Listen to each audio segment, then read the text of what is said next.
Have you ever met a man and just felt this undeniable pull? It's more than just finding him attractive. It's a magnetic, almost primal feeling that you can't really explain. You just know it's there. What if I told you that feeling isn't random? It's actually a powerful psychological energy at play. And for centuries, we've been taught to just hope we have it, without ever understanding how it truly works. But what if you could understand that force? I'm not talking about learning manipulation tricks.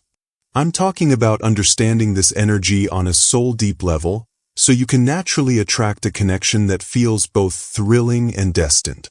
This incredible force was deeply studied by the famous psychologist Carl Jung.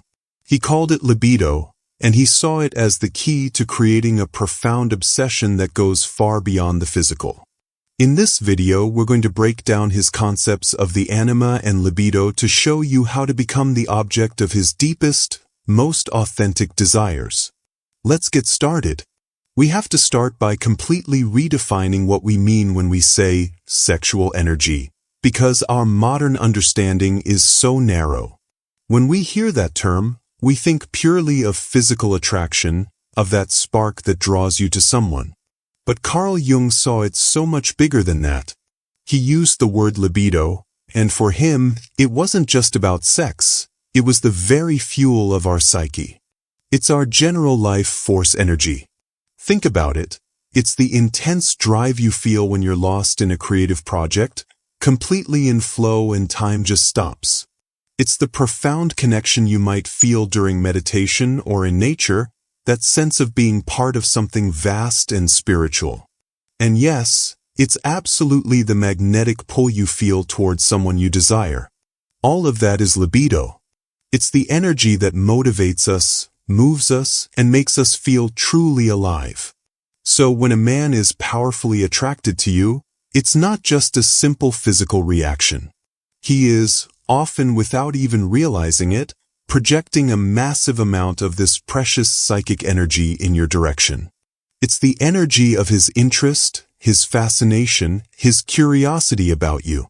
And your goal in understanding this isn't to trick him, but to become a conscious and worthy vessel for that energy, to receive it and engage with it in a way that feels deep and authentic, rather than confusing or overwhelming. This leads us to the most fascinating part, which is why he projects that energy onto you in the first place. Jung discovered that deep within every man's unconscious mind lives a feminine aspect he called the anima. This isn't about being effeminate. It's a fundamental part of his psychology. The anima is like an inner, composite image of the feminine. It's built from his earliest experiences with the feminine world, his mother, his sisters, his first crush, cultural stories, and all the ideals and mysteries he's ever associated with womanhood. This inner image is incredibly powerful but mostly hidden from his everyday awareness. He carries this unconscious blueprint of his perfect other half, the one who would make him feel complete. And so, he spends his life searching for her out in the world. He's looking for a woman who, in some essential way, echoes this inner image. When he meets someone who resonates with that deep, buried part of himself, the feeling is irresistible. It's not just that he finds you attractive, it feels like a kind of recognition, a coming home.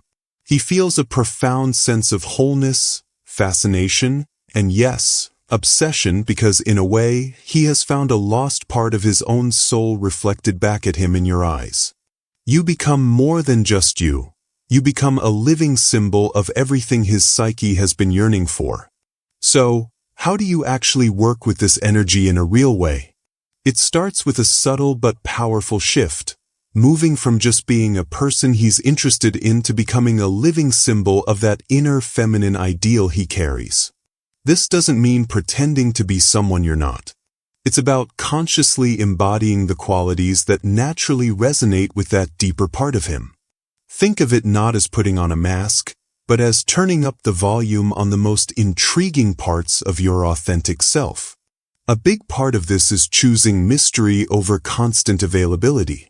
In a world where we're taught that oversharing is connection, True allure lives in the spaces between what is known and unknown. When you reveal everything about yourself all at once, you give his imagination nowhere to go. There's no room for his anima to project itself onto you. But when you are slightly enigmatic, when you reveal yourself in layers over time, you actively fuel that projection.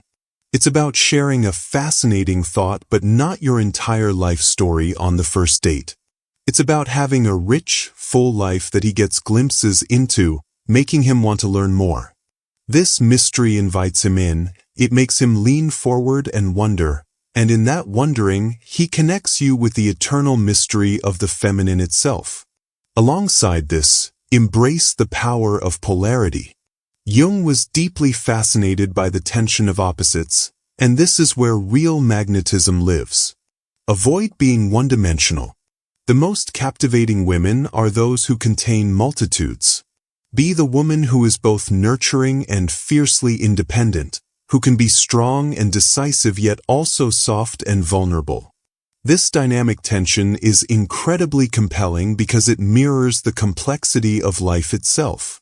It keeps him engaged and curious because he never quite knows which beautiful facet of you he will see next, yet it all feels authentically and wholly you. This isn't about being unpredictable in a chaotic way, but in a way that feels alive and deeply interesting. Now, once you have his attention and that energy is flowing your way, the next step is crucial.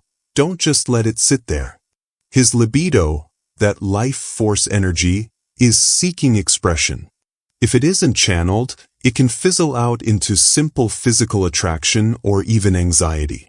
Your role is to become a guide, consciously redirecting that raw energy into deeper, more meaningful forms of connection. This is how you build a bond that lasts. One of the most powerful ways to do this is to stimulate his mind. Remember, this libido is psychic energy. Engage his psyche. Move the conversation beyond the surface level. How was your day? Ask him open-ended questions that touch his soul. What is he truly passionate about? What's a dream he's always been hesitant to pursue? What has been a defining moment in his life? When you ask these questions and listen with genuine curiosity, you are doing something profound.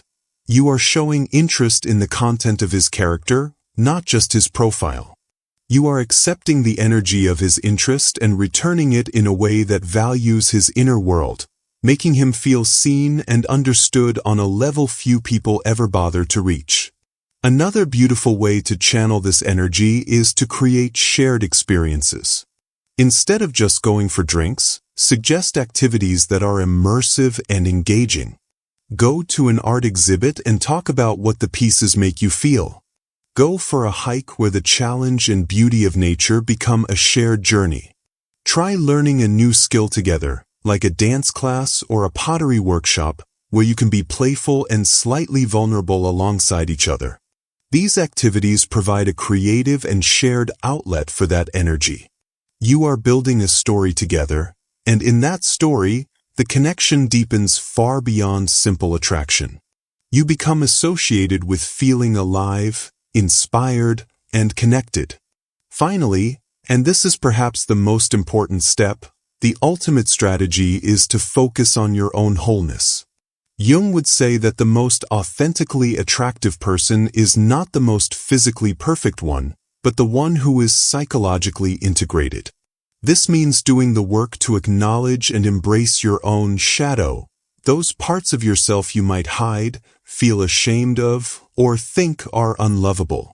It's your insecurities, your past mistakes, your quirks, your strengths that you might downplay. Wholeness means accepting all of it. When you are on the path to self-awareness and you live authentically, flaws and all, you radiate a powerful, quiet confidence that is incredibly magnetic. You are no longer seeking him to complete you, you are already complete. This is the most powerful energy you can possibly put out into the world. You become a complete and fascinating puzzle, not a missing piece looking for another. And a man who is worth your time won't just be obsessed with an idealized fantasy, he will be genuinely captivated by the real, complex, and whole woman you are, and he will want the privilege of exploring every single piece. Now, with all this talk of energy and becoming a symbol, I need to pause and offer a crucial warning. This is the most important part of this entire conversation. Understanding these psychological forces comes with a great responsibility, and from a Jungian perspective, the goal here is absolutely not to manipulate or control another person's heart or mind. That is a complete corruption of this energy. Using this as a playbook for manipulation might create a short-term illusion of power, but it will always, without a doubt, backfire. Because you are dealing with the deepest, most authentic parts of the human psyche, and the unconscious always knows. It recognizes inauthenticity. If you are performing, pretending to be his ideal without doing the real work on yourself, the connection will be built on a fragile illusion. When that illusion inevitably shatters, and it will, the fallout will be one of distrust, resentment, and a deep sense of betrayal for both of you. You can't truly build a lasting bond from a place of deception. So if it's not about control, what is the true goal? It's about moving towards a conscious connection. It's the difference between being a puppet master pulling strings from the shadows and being a skilled dancer who knows the steps and can lead and follow with grace. This knowledge isn't a weapon, it's a lens. It's about understanding these deep, often invisible, currents that flow between people so that you can navigate them with awareness and build a more profound, genuine, and authentic bond. You're using this understanding to create a space where something real and magical can actually grow, rather than just hoping it happens to you by chance. It's about becoming an active participant in the dance of connection, not just a spectator waiting to be chosen. There's a beautiful and necessary transition that happens in any relationship that's built to last. In the beginning, you are inviting him to project his anima onto you. That initial spark, that feeling of obsession, is powered by that projection. He's seeing the goddess, the ideal in you. And that's a wonderful and intoxicating phase. But the healthiest, most mature relationships occur when both people gradually move through that initial idealization. It happens when the walls come down, and you both allow each other to see beyond the projection, to see the real, flawed, and completely human person standing there. The magic isn't in maintaining the illusion forever, it's in what happens when the illusion fades. The real love story begins when he sees your insecurities, your bad days, your quirks, and your shadows, and he chooses to stay. And when you see his vulnerabilities, his fears, and his humanity, and you choose to stay as well. That's the conscious choice. That's the authentic bond. It's not a perfect fantasy. It's two imperfect people seeing each other fully, both the divine projection and the wonderfully imperfect human being, and making the daily decision to love both. That is the ultimate goal of understanding any of this, to build a connection that is not just fascinated by the symbol, but deeply in love with the soul behind it. So, to bring it all together, creating a connection that feels truly magnetic and lasting is less about a list of tricks and more about a shift in understanding. Remember that his attraction is fueled by a powerful life force energy. His libido, that seeks expression in creativity, passion, and depth. By striving to be a living symbol of his anima, not through pretense but by embracing your own mystery and the beautiful tension of your complexities, you create a space where that energy can flow. But the most crucial part, the heart of it all, is what you do with that energy. Channel it. Guide it into genuine connection through deep conversation and shared experiences, and never, ever stop doing your own work. Your wholeness is your greatest asset, because true obsession, in the healthiest sense of the word, was never about controlling someone else's heart. It's the natural result of you doing your own inner work. It's about becoming a woman who is so complete in herself, so intriguing in her own depth, and so radiant in her authenticity that he simply cannot help but be drawn into your orbit. You become a gravitational force all your own. If this journey into understanding these deeper currents resonates with you, and you want to explore more about how to become your most authentic and magnetic self, I invite you to join our community here. Subscribe to the channel and hit that bell notification so you don't miss what's next. And I'd really love to hear from you. What's your biggest challenge when it comes to understanding masculine energy? Let me know in the comments below. Your stories are what help shape our conversations. And if you want to continue this exploration and understand the male psyche from an even deeper perspective, I highly recommend checking out the video we have linked on screen next, all about the animus, the inner masculine. Thank you so much for watching.